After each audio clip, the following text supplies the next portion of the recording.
Rachel হফস্টেটার নিজেকে একজন খাদ্য উদ্যোক্তা গ্রুপের অংশ হিসেবে বিবেচনা করেন। দ্য অপ্রাহ ম্যাগাজিন এবং রিডার্স ডাইজেস্টের মতো জনপ্রিয় ম্যাগাজিনের খাদ্য সম্পাদক হিসেবে কাজ করার সময় তিনি খাদ্য উদ্যোক্তাদের জগৎ সম্পর্কে গভীরভাবে জানার সুযোগ পান। তিনি বিভিন্ন ধরনের লোভনীয় এবং সুস্বাদু খাবার চেখে দেখার পাশাপাশি প্রতিটি উদ্যোক্তার অনুপ্রেরণামূলক গল্পের প্রতি আকৃষ্ট হন। উদাহরণস্বরূপ, যখন তিনি তার বন্ধুদের একটি নতুন ধরনের পনির চেষ্টা করতে দেন, তখন তিনি পরবর্তী 20 মিনিট ধরে সেই মহিলার গল্প শুনতে সময় দেন, যিনি তার কর্পোরেট চাকরি ছেড়ে ছাগল পালন শুরু করেন এবং শহরে তৈরি করেন। তার পেশাগত জীবনে র্যাচেল শত শত খাদ্য প্রতিষ্ঠার সাথে দেখা করেছেন, যারা প্রত্যেকেই ব্যবসা শুরু করার সময় বিভিন্ন চ্যালেঞ্জ ও শিক্ষা নিয়ে আলোচনা করেছেন। এই অভিজ্ঞতাগুলো র্যাচেলের জন্য একটি অনুপ্রেরণা হয়ে ওঠে। অবশেষে, বছরের পর বছর ধরে সংগৃহীত পরামর্শগুলোকে ভাগ করে নেওয়ার লক্ষ্য নিয়ে তিনি একটি বই লিখেছেন। তিনি সেই উদ্যোক্তাদের উপর ফোকাস করার সিদ্ধান্ত নিয়েছিলেন যারা গত এক দশকে তাদের ব্যবসা তৈরি করেছেন সোশ্যাল মিডিয়াতে, হোলসেল ফুডস, কারিগর পণ্য, ফুড ট্রাক, ব্লগ এবং গ্লুটেন মুক্ত খাবার নিয়ে। এটি এই উদ্যোক্তাদের গল্প যা র্যাচেল আপনাকে দিতে চায়। প্রত্যেকটি আলাদা, প্রতিটি গল্প জীবনের সব স্তরের, সমস্ত বয়স, লিঙ্গ এবং জীবনের অভিজ্ঞতা থেকে আসে। এই মানুষগুলো অবশ্য আপনার মতোই। এই গল্পগুলির মাধ্যমে আপনি সে সকল উদ্ভাবনী উপায়গুলি শিখবেন যাতে আপনি সস্তায় আপনার পণ্য তৈরি এবং বাজারজাত করতে পারেন, মুদি দোকানের ক্রেতাদের সাথে মিটিং করতে পারেন এবং কোনো সংযোগ বা স্টার্ট আপ অর্থ ছাড়াই একটি জাতীয় ব্র্যান্ড তৈরি করতে পারেন।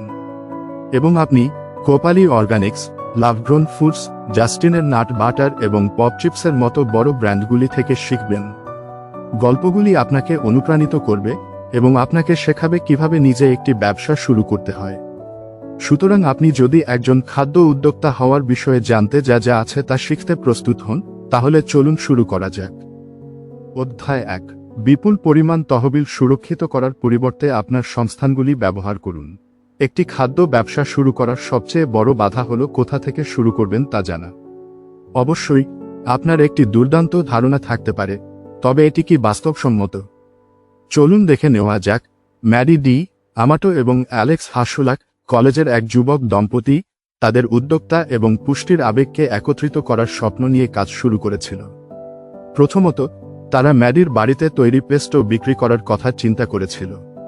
তারা দ্রুত বুঝতে পেরেছিল যে একটি ছোট কলেজ অ্যাপার্টমেন্টে প্রচুর পরিমাণে তুলসী এবং তাজা পেস্টো সংরক্ষণ করা একটি যৌক্তিক দুঃস্বপ্ন হবে। তারা এক ধাপ পিছিয়ে যাওয়ার সিদ্ধান্ত নিয়েছে এবং কিভাবে তারা এমন একটি কোম্পানি চালাতে পারে যা সময়ের পরীক্ষায় দাঁড়াতে পারে, ব্যবসা এবং খাবারের গুণমান উভয় ক্ষেত্রেই। এবং সেখানেই ম্যারির মায়ের গ্রানোলা এসেছিল। হাস্যকরভাবে, ম্যারি কখনোই গ্রানোলা পছন্দ করেননি, কিন্তু গ্রানোলা তৈরি এবং বিক্রি করার 3টি বড় সুবিধা ছিল: এটি অক্ষয়যোগ্য, পরিবহনযোগ্য এবং বড় ব্যাচের জন্য সহজেই মাপানো যেতে পারে। রান্নাঘরে অনেক ঘন্টা রেসিপি টুইকিং এবং বিভিন্ন ব্যাচ পরীক্ষা করার পরে তারা তাদের রেসিপি বাজারে রাখার জন্য প্রস্তুত ছিল। অবশ্য কলেজের ছাত্র হওয়ায় তাদের খুব বেশি তহবিল ছিল না, তাই তারা তাদের সম্পদ ব্যবহার করেছে। কলেজ ছাত্র অ্যালেক্স এবং ম্যারি নমুনা স্যাম্পল হিসেবে স্ন্যাক আকারের প্লাস্টিকের ব্যাগে ভরে গ্রোন ফুডস বাজারজাত করা শুরু করে। তারা এগুলি টেস্ট করার জন্য তাদের সহকর্মী এবং অধ্যাপকদের দিয়েছিল। অবশ্যই, যারা বিনামূল্যে নমুনায় অংশ নিতে ইচ্ছুক ছিল তাদের একটি ছোট জরিপ পূরণ করতে হয়েছিল। যেমন, তারা কি তাদের গ্রানোলা কুরকুরে বা নরম পছন্দ করে, মিষ্টি না নোনতা, তারা কেন দোকানে এটা কিনতে যাবে, তাদের নাম এবং লোগো কি যোগাযোগ করেছিল। তারা প্রতিটি বিট প্রতিক্রিয়া নিয়েছে এবং তাদের রেসিপি, পণ্য লাইন এবং দৃষ্টি পরিমার্জিত করতে এটি ব্যবহার করেছে। 2008 সালের মে মাসে তারা স্নাতক হওয়ার পর অ্যালেক্স এবং ম্যারি তাদের বাবা মায়ের সাথে বসবাস করে এবং নিয়মিত ফুল টাইম চাকরি করে অর্থ সঞ্চয় করে। তারা গুগল এবং SBA.gov, ছোট ব্যবসা প্রশাসন এর মতো সরকারি সাইটগুলি ব্যবহার করে ঘরে তৈরি খাবার বিক্রির ইনস এবং আউটগুলি বের করে, এবং 2009 সালের বসন্তের মধ্যে তারা একটি ক্যাটারিং কোম্পানি থেকে একটি বাণিজ্যিক রান্নাঘর ভাড়া নেয় এবং কস্টকো থেকে প্রচুর পরিমাণে উপাদান কিনেছিল।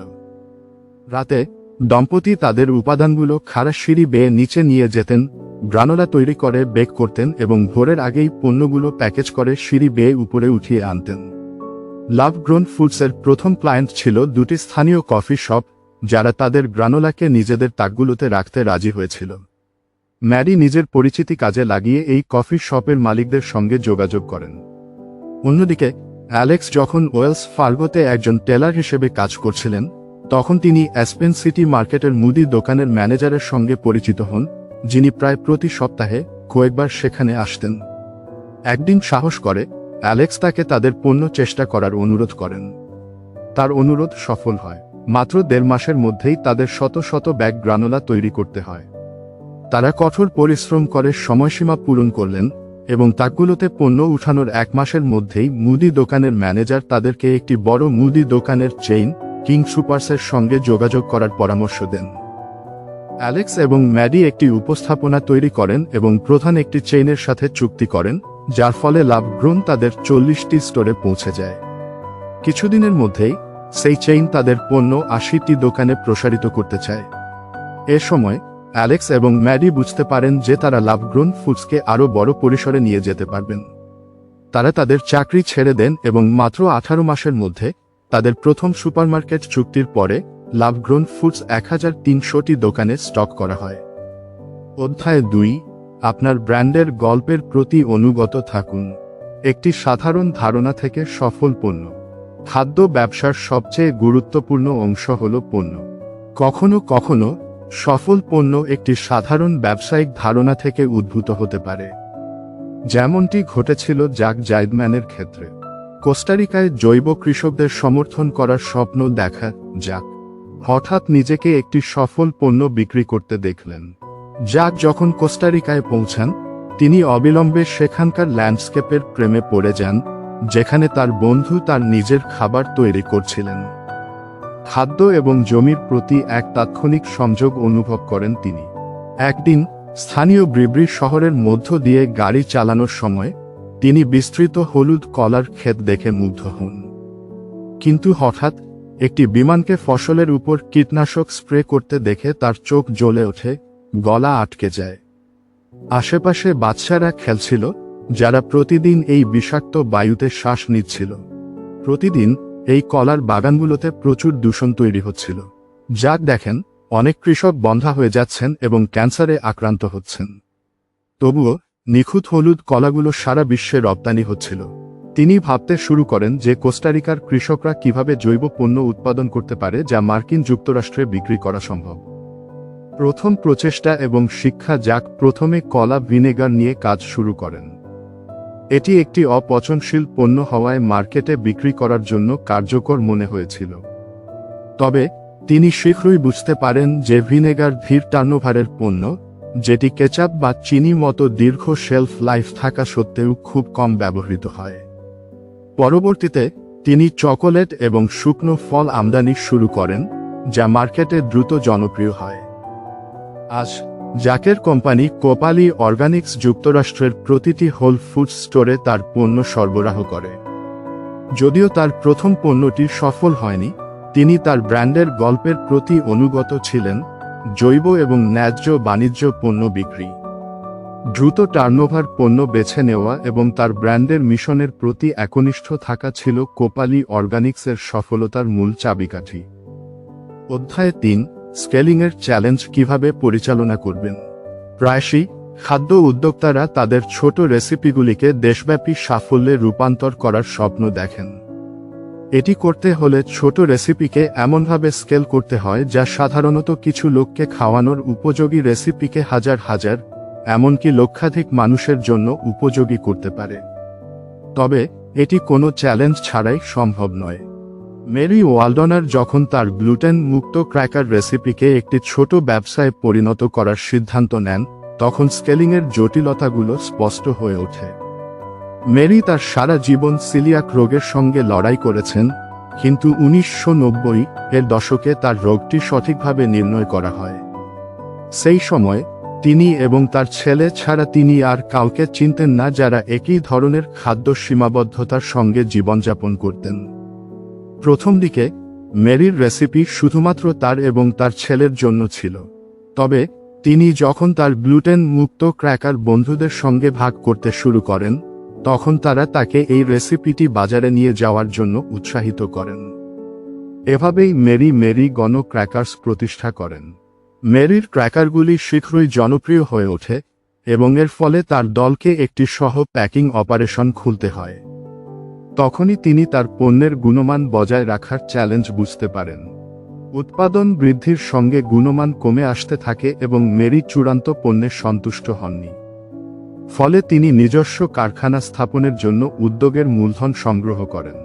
যদিও এর ফলে তার উৎপাদনের গতি কমে যায়, মেরি তার পণ্য তৈরির প্রক্রিয়ার উপর সম্পূর্ণ নিয়ন্ত্রণ অর্জন করেন। এর ফলে পণ্যের গুণমান বৃদ্ধি পায়। অবশেষে মেরি দ্রুত বৃদ্ধির পরিবর্তে গুণমানকে অগ্রাধিকার দিয়ে কঠিন পথে স্কেলিংয়ের শিক্ষাটি গ্রহণ করেন। যদিও কিছু কোম্পানি, যেমন মেরি গনো ক্র্যাকার্স, দ্রুত স্কেল করার সময় সমস্যার মুখোমুখি হয়, অন্য কোম্পানিগুলো মোটেই স্কেল করতে লড়াই করে।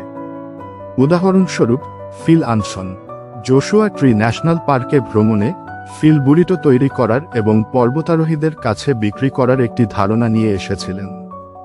যদি তিনি সপ্তাহে 500টি বুরিটো বিক্রি করতে পারতেন, তবে তিনি ভাড়া এবং মুদি দিতে পারেন এবং এখনও তার আবেগকে ফিলের একমাত্র লক্ষ্য ছিল রক ক্লাইম্বিংয়ের প্রতি তার আবেগকে সমর্থন করার জন্য পর্যাপ্ত অর্থ উপার্জন করা।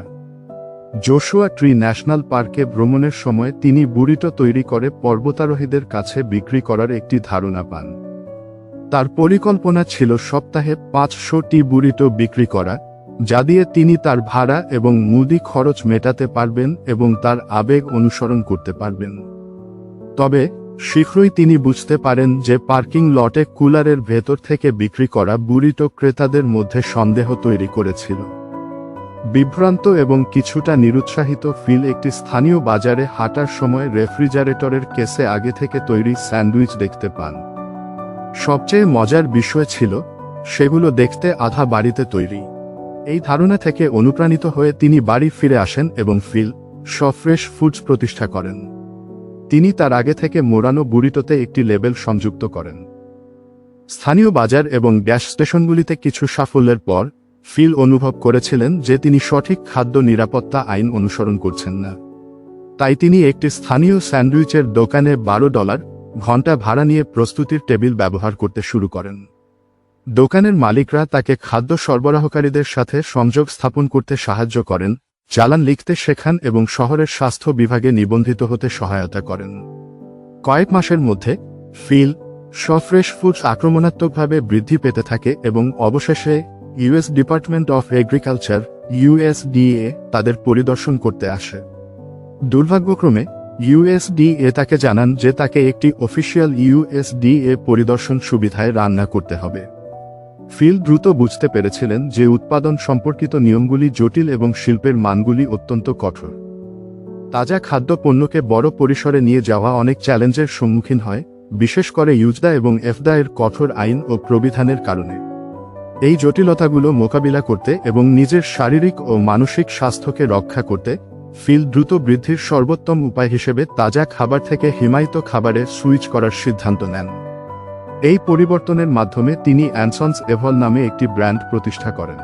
আজ তার পণ্য যুক্তরাষ্ট্র জুড়ে 7,000টিরও বেশি দোকানে স্টক করা হয়েছে এবং তার ব্যবসা একটি বহু মিলিয়ন ডলারের ব্র্যান্ডে পরিণত হয়েছে।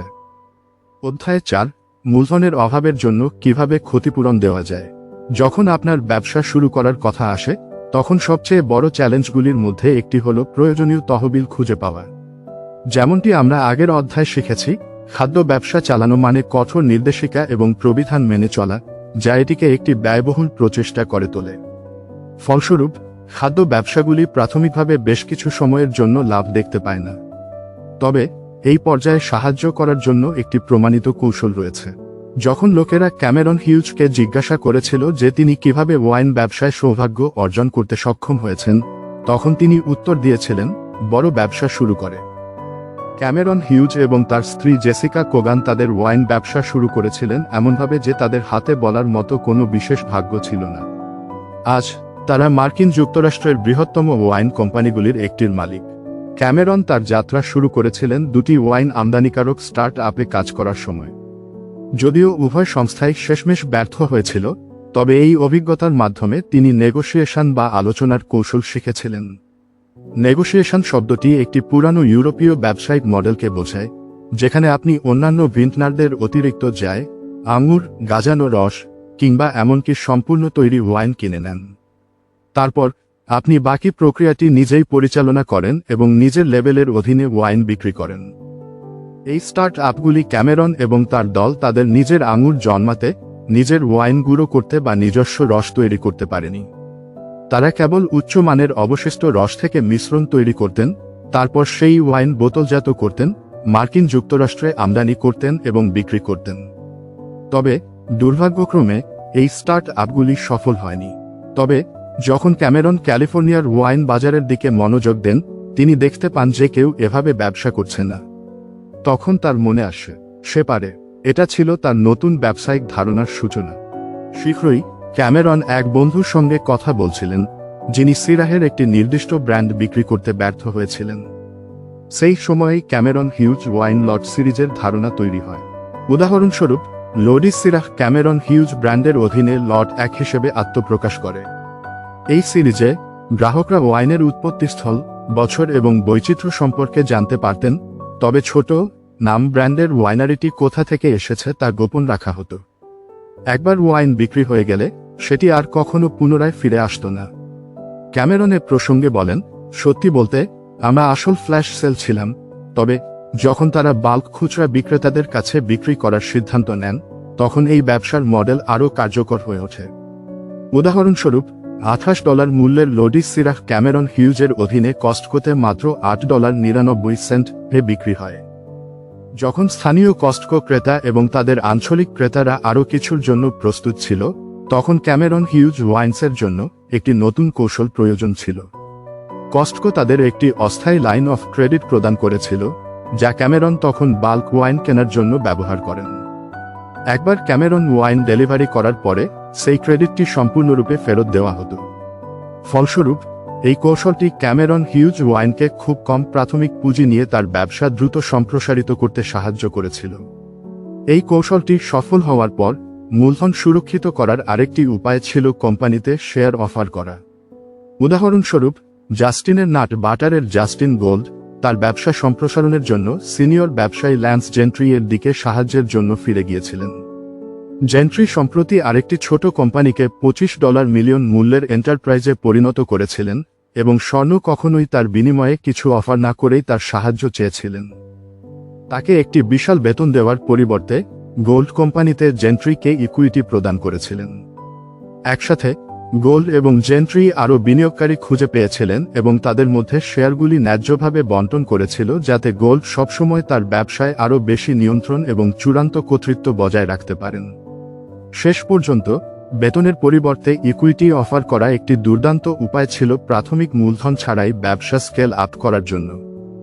অধ্যায় 5, সরলতায় সাফল্য পাওয়া। 2001 সাল নাগাদ কারা গোল্ডিন নামের এক নারী একটি সরল জীবন থেকে অনেক দূরে ছিলেন। ছোট বাচ্চাদের দেখাশোনার ব্যস্ততায় তার দিন কাটত, আর সেই ব্যস্ততায় তিনি তার প্যান্ট্রিতে এমন খাবার ও স্ন্যাক্স মজুত করতেন যা দ্রুত তৈরি ও খাওয়া যায়। তবে একদিন যখন তিনি এই খাবারগুলোর উপাদান তালিকা পড়া শুরু করলেন, তখন তিনি চমকে উঠলেন। তিনি বুঝতে পারলেন তার এবং তার পরিবারের খাওয়া খাবারগুলোর উপাদান খুবই জটিল এবং প্রকৃতির থেকে অনেক দূরে। এগুলো ছিল রাসায়নিক পদার্থে ভরা। কিন্তু সবচেয়ে বড় সমস্যাটি ছিল চিনিযুক্ত পানীয়, যা তার পরিবারের খাদ্যাভ্যাসে সবচেয়ে ক্ষতিকর ভূমিকা রাখছিল। এখান থেকেই কারা সরল এবং স্বাস্থ্যকর বিকল্পের সন্ধান শুরু করেন। কারার বাচ্চারা প্রতিদিন প্রায় 5 কাপ জুস পান করত, আর তিনি নিজে নিয়মিত ডায়েট কোক পান করতেন। স্বাস্থ্যকর জীবনধারার জন্য কারা এবং তার স্বামী চিনিযুক্ত পানীয় ছেড়ে দেওয়ার সিদ্ধান্ত নেন এবং ভালো পুরানো ট্যাপের জল পান করা শুরু করেন। তবে এই পরিবর্তন মাত্র 2 সপ্তাহ স্থায়ী হয়। সাধারণ জলে বিরক্ত হয়ে তারা লক্ষ্য করেন যে পরিবারের সবাই তরল পান বন্ধ করে দিয়েছে। সমস্যার সমাধান খুঁজতে মরিয়া কারা একদিন রান্নাঘরের কাউন্টারে থাকা ফলের বাটি থেকে অনুপ্রাণিত হন। তিনি ফলগুলো কেটে জলের কলসিতে ফেলে ঠান্ডা করেন। কয়েক ঘন্টা পর সেই জল পান করে তিনি মুগ্ধ হন। স্বাদটি ছিল দারুণ। আরও ভালো ব্যাপার হলো, তার পুরো পরিবারও এটি পছন্দ করে। এই সাফল্য থেকেই তার নতুন পথ চলার সূচনা হয়। অবশেষে কারা এবং তার পরিবার তাদের সাধ্যের সবকিছু চেষ্টা করেছিল। এমনকি একবার কারা একটি ডালিম ফাটিয়ে তার খোসা, বীজসহ সবকিছুই জলের কলসিতে ফেলেছিলেন। এতে বিশেষ কিছু ছিল না, তারা বিভিন্ন ফল কেটে কলসিতে ছুঁড়ে দিতেন, যা জলের স্বাদকে বদলে দিত। এই পরীক্ষাগুলোর মাঝেই একদিন কারা রাস্তায় একটি মায়ের কাছ থেকে রাস্পবেরি জল সম্পর্কে জানতে চাইলেন। সেই মুহূর্তেই তার প্রথম এপিফ্যানি হয়। তিনি অনুভব করলেন তিনি চান অন্যান্য পরিবারও চিনি পান না করে জল পান করুক। এই ধারণা থেকেই হিন্ট এর জন্ম হয়।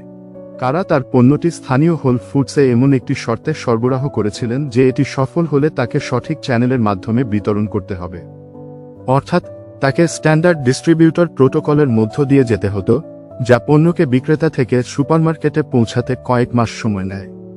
তবে সমস্যাটি ছিল কারা তার পণ্যটি ঠান্ডা ভর্তি পদ্ধতিতে তৈরি করছিলেন, যার ফলে তার পণ্যের শেলফ লাইফ ছিল মাত্র 3 মাস।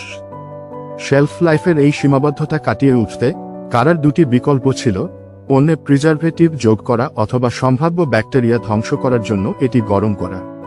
কিন্তু ফল গরম করার ফলে পণ্যের স্বাদে বড় ধরনের পরিবর্তন আসত। তাই কারাকে একটি আপোষ করতে হয়েছিল যাতে তার পণ্য বাজারে টিকে থাকে। শেষ পর্যন্ত কারা তার পণ্যে প্রিজারভেটিভ যোগ করা এড়ানোর জন্য গরম করার পদ্ধতি বেছে নেন। এটি বাস্তবায়নের জন্য তিনি তার রান্নাঘরে কম ক্যালোরিযুক্ত এসেন্সেস তৈরির পরীক্ষা শুরু করেন, যা ফল এবং শাকসবজির স্বাদ ও গন্ধের সারাংশ তুলে ধরে। কারা এবং তার দল তাপ প্রয়োগের ফলে স্বাদে আসা পরিবর্তন মোকাবিলার জন্য সমাধান খুঁজে বের করেন। 2007 সালের এপ্রিলে হিন্ট হট ফিল উৎপাদনে রূপান্তরিত হয়, যার মাধ্যমে তারা তাদের পণ্যের শেলফ লাইফ 9 মাসে উন্নীত করতে সক্ষম হয়। 2008 সালের মধ্যে এই শেলফ লাইফ বাড়িয়ে 18 মাস পর্যন্ত নিয়ে যাওয়া হয়। অবশেষে কারার ব্যবসা সরলতা এবং কৌশলগত আপোসের উপর ভিত্তি করে সফল হয়। শেলফ লাইফের বিকল্পগুলো শেষ করার পর তিনি বুঝতে পারেন হিন্ট জাতীয় বাজারে পৌঁছাতে হলে কোনো না কোনো ক্ষেত্রে আপোস করতেই হবে। এই উপলব্ধি থেকেই তার ব্র্যান্ডের দীর্ঘমেয়াদী সাফল্যের ভিত্তি গড়ে ওঠে। অধ্যায় 6, আপনার পণ্যের চারপাশে গুঞ্জন তৈরি করুন। আপনি মুদি দোকানে ব্রাউজ করার সময় স্বাদ নিতে আপনি কত ঘন ঘন বিনামূল্যের নমুনাগুলিতে থামবেন। সুস্বাদু কিছুর স্বাদ প্রতিরোধ করা কঠিন, তাই না? তাহলে কেন আপনার সুবিধার জন্য এটি ব্যবহার করবেন না? একটি খাদ্য পণ্য তৈরি করা যথেষ্ট কঠিন, কিন্তু বিক্রি করা এমন একটি তৈরি করা আরও কঠিন। 2007 সাল নাগাদ কিথ বেলিংয়ের কাছে পপ চিপস চালু করার জন্য প্রয়োজনীয় সবকিছু ছিল। তার একটি নাম, একটি লোগো, একটি পরিচয়, একটি প্যাকেজ এবং একটি পণ্য ছিল। কিন্তু আসল কাজ তখন থেকেই শুরু হয়েছিল। কিথকে ভোক্তাদের দৃষ্টি আকর্ষণ করার জন্য একটি উপায় বের করতে হবে। প্রথমে কিথ সিদ্ধান্ত নেন পপ চিপস সেফওয়েতে চালু করার, যা দেশের দ্বিতীয় বৃহত্তম মুদি চেইন। একটি বড় মুদি দোকান মানে আরও প্রতিযোগিতা, কিন্তু এই ব্যবসায়িক পদক্ষেপের পেছনে একটি কারণ ছিল। দেখুন, সেফওয়ে বে এরিয়াতে অবস্থিত, তাই কিথ এবং তার দল স্থানীয় দোকানে যেতে পারতেন এবং তাদের বন্ধু এবং পরিচিতদের সঙ্গে পপ চিপস পরিচয় করানোর জন্য ব্যক্তিগত সংযোগ ব্যবহার করতে পারতেন। তার পশ্চিম উপকূলে প্রচারণা ছিল তাদের একটি স্ন্যাক্স প্রচার করা, যারা স্বাস্থ্য সচেতন জীবনযাপন করেন তাদের জন্য। যখন এটি সফল হলো, তখন জাতীয়ভাবে চালু করার সময় চলে এলো। নিউ ইয়র্কে কিথকে একটি কঠিন বাজারের চাহিদা পূরণের জন্য তার পন্থা পরিবর্তন করতে বাধ্য হতে হয়েছিল। কিথ এবং তার দল জানতেন যে তাদের সৃজনশীলভাবে ভাবতে হবে। তারা কিভাবে সবচেয়ে বড় গুঞ্জন তৈরি করতে পারে, সেক্ষেত্রে তাদের বাজেট কতটা কার্যকরভাবে ব্যবহার করা যাবে। তারা সিদ্ধান্ত নিলেন একটি গ্রাসরুটস অনুপ্রাণিত 3 পর্বের স্যাম্পলিং ক্যাম্পেইন তৈরি করবেন। তিনি জানতেন যে পপ চিপস শুধু মানুষের হাতে পৌঁছানোই নয়, সঠিক মানুষের হাতে পৌঁছানোই ম্যানহাটনের সফলতার চাবিকাঠি। পপ চিপস স্যাম্পল ব্যাগ বিতরণ করতে শুরু করল সুশান জি, কোমেন দৌড়, হ্যাম্পটনসের চ্যারিটি পার্টি এবং এমনকি ফ্যাশন উইকে। পরবর্তীতে তারা হোল ফুডস এবং কস্টকো এর মতো জায়গায় ইন স্টোর ডেমো চালু করল। সবশেষে তারা শুরু করল ইনফ্লুয়েন্সার ক্যাম্পেইন, যেখানে তারা মনোযোগ দিলেন ইনফ্লুয়েন্সিয়াল নিউ ইয়র্ক টেস্ট মেকার্সদের হাতে স্যাম্পল পৌঁছে দেওয়ার দিকে। প্রত্যেকটি ইনফ্লুয়েন্সারকে একটি ব্যক্তিগত যোগাযোগ হতে হতো, এমন একজন যাকে তাদের দলের একজন জানত। শেষে তাদের কাছে 1000 নাম ছিল, যা বিভিন্ন ক্যাটাগরিতে ভাগ করা হয়েছিল, যেমন hospitality, fashion, design, architecture, retail, finance, event planning, media এবং ফিটনেস। প্রতিটি ব্যক্তির জন্য তারা একটি রঙিন কেয়ার প্যাকেজ তৈরি করেছিল, যা পপ চিপস স্যাম্পল এবং একটি হাতের লেখা নোট ধারণ করত, যা পপ চিপস এবং প্রাপকের মধ্যে শেয়ার করা সংযোগ উল্লেখ করত। প্রতিটি বক্সে একটি পপ ইট ফরওয়ার্ড কার্ডও ছিল, যা প্রাপককে অনলাইনে গিয়ে সেই একই কেয়ার প্যাকেজটি 3টি বন্ধুকে পাঠানোর জন্য উৎসাহিত করত, সঙ্গে একটি অনুরূপ নোট সহ। এর ফলাফল অসাধারণ ছিল। প্রায় প্রত্যেক প্রভাবশালী তার বন্ধুদের পপ চিপ উপহার দিয়েছেন এবং গুঞ্জন ফুলে উঠতে শুরু করেছে। 2008 সালে পপ চিপসের প্রথম পুরো বছরে তারা $6.50 মিলিয়ন মূল্যের চিপ বিক্রি করেছিল এবং 4 বছর পরে 2012 সালে বিশ্বজুড়ে গ্রাহকরা প্রায় $100 মিলিয়ন পপ চিপ কিনেছিলেন। আরও চিত্তাকর্ষক, পপ চিপস আমেরিকাতে দ্রুত বর্ধনশীল আলু চিপ ব্র্যান্ড হয়ে উঠেছে। শেষ পর্যন্ত পপ চিপসের সাফল্য তাদের তৈরি করা গুঞ্জনের জন্য দায়ী করা যেতে পারে। তারা তাদের সংযোগগুলিকে দ্রুত বৃদ্ধির জন্য ব্যবহার করেছিল, কারণ সেই সংযোগগুলির আরও বেশি সংযোগ ছিল। তারা তাদের গ্রাহকদের একটি পপ চিপস কেয়ার প্যাকেজ পাঠিয়ে বিস্মিত এবং আনন্দিত করেছে, যা উজ্জ্বল এবং ব্যক্তিগত উভয়ই ছিল। ডিজিটাল যুগে ইমেলের বাইরে ব্যক্তিগতকরণ একটি অস্বাভাবিক আনন্দ। এই কৌশলগুলির মাধ্যমে আপনি আপনার ব্যবসা বা পণ্যের জন্য একই ধরনের গুঞ্জন এবং জনপ্রিয়তা সৃষ্টি করতে পারবেন, যা পপ চিপসের সফলতার মূল উপাদান ছিল। অধ্যায় 7। পরিশেষে এটা বলা যায় যে, যদি আপনি খাবারের প্রতি আপনার ভালোবাসাকে একটি ব্যবসায় রূপান্তরিত করতে চান, তবে এখনই শুরু করার সময়। খাবারের ব্যবসায় সাফল্য অর্জন করতে অনেক চ্যালেঞ্জের সম্মুখীন হতে হয়, কিন্তু কুকিং আপে বিজনেস বইটি পড়ার পর আপনি সেগুলোর জন্য প্রস্তুত থাকবেন। আপনি যদি তহবিল সংগ্রহ করতে বা ব্যবসা সম্প্রসারণে সমস্যায় পড়ে থাকেন, তবে এই বইটি আপনাকে সেই সব বাধা অতিক্রম করতে সাহায্য করবে। তবে যদি আপনি সৃজনশীল হতে পারেন, গুঞ্জন তৈরি করতে পারেন এবং আপনার ব্র্যান্ডের মূল মানগুলির প্রতি সৎ থাকতে পারেন, তবে শীঘ্রই আপনার উদ্ভাবনী ধারণা শেলফ থেকে বিক্রি হয়ে গ্রাহকদের হাতে পৌঁছাবে। সঠিক কৌশল এবং মানসিকতা আপনার ব্যবসাকে খাবারের শিল্পে সফল করতে সহায়ক হবে।